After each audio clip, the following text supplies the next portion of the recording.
Panorama group, जो सोचता है वो करता है। आपके अपने सपनों का आशियाना। नमस्कार, आपका बहुत बहुत स्वागत है भारत लाइव पर।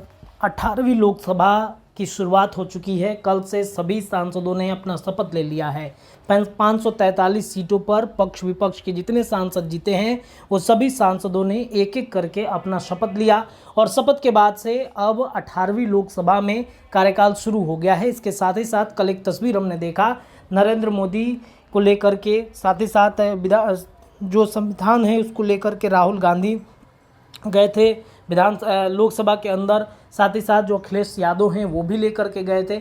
इन सब के बीच में संविधान खतरे में है, संविधान बचाना है। संविधान बचाने को लेकर के कांग्रेस या फिर इंडिया गठबंधन काफ़ी ज़्यादा सक्रिय है। बार बार नरेंद्र मोदी को ये कह रही है कि वो संविधान को खतरे में डाल रहे हैं, संविधान उनके वजह से खतरे में है। अब संविधान खतरे में है या नहीं है, इसको लेकर के भारतीय जनता पार्टी लगातार क्लियरिफिकेशन जो है वो अपना दिए जा रही है। इसी में से पूर्व एमएलसी जो हैं वो उन्होंने एक बड़ा बयान दे दिया है।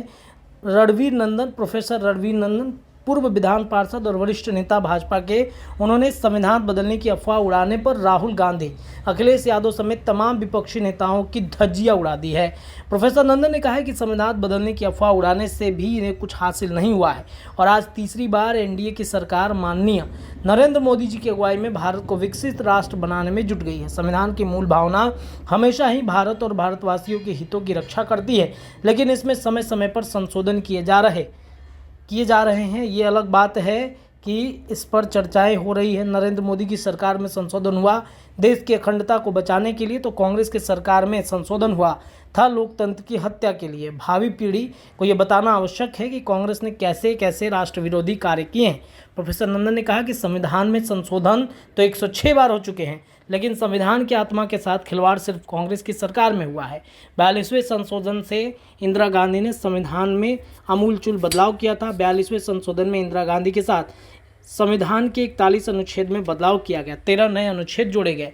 इसी संशोधन में लोकसभा की प्रस्तावना में धर्मनिरपेक्ष और समाजवाद शब्द जोड़े गए और लोकतंत्र का कार्यकाल 6 साल तक कर दिया गया।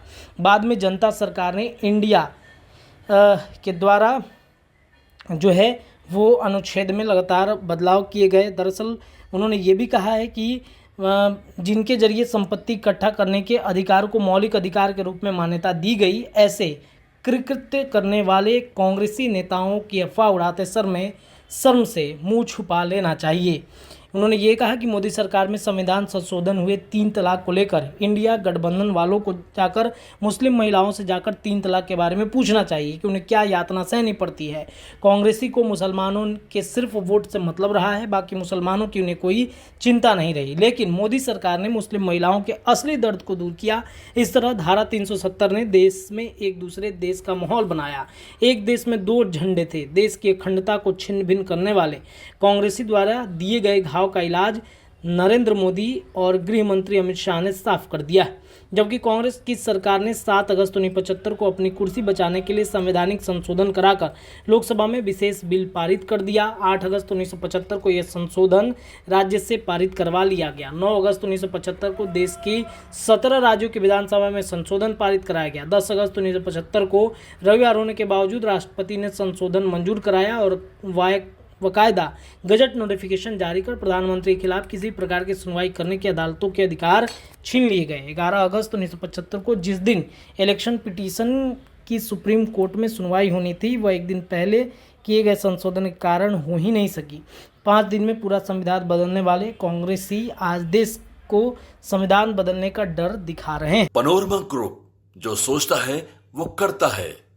अगर ये वीडियो पसंद आई और वह बिहार के राजनीति और बिहारियत से सरोकार रखेनी तो सब्सक्राइब बटन दबा के चैनल के सब्सक्राइब कर ली। ओजे एगो घंटी बा, ओकरा बटन दबा देला से कुल सटीक और मारक खबर रुआ मुफ्त में मिल जाई। अगर रुआ पत्रकारिता के हमनी के नया प्रयोग में सहयोग कर चाहतानी तो ज्वाइन बटन दबा दी।